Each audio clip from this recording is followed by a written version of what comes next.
పక్కన చూడండి, పక్కన అనండి. వెరీ గుడ్, చాలా అందంగా ఉన్నారు మీరు. దేవుడు మనల్ని ఎట్లా కలిగించాడు అంటే అందంగా కలిగించిందట. హల్లెలూయా. దేవుడు మనల్ని ఎట్లా కలిగించిన పిల్లలు? తన స్వరూపం అనండి.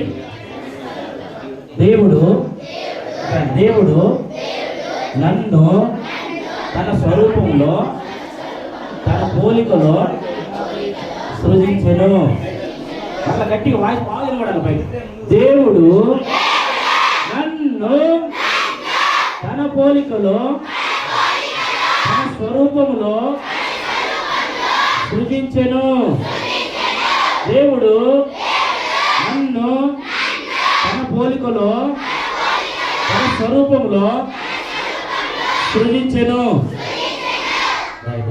స్వరూపం అంటే ఏంటిది పిల్లలు? బయట కనబడేది ఏంటిది? స్వరూపం. నువ్వు ఏ డ్రెస్ వేసుకున్నావు, ఏ పౌడర్ వేసుకున్నావు, ఏ లిప్టింగ్ పెట్టుకున్నావు, ఇంకా ఎట్లా అందంగా తయారైనవు అనేది స్వరూపం బయటికి కనబడేది.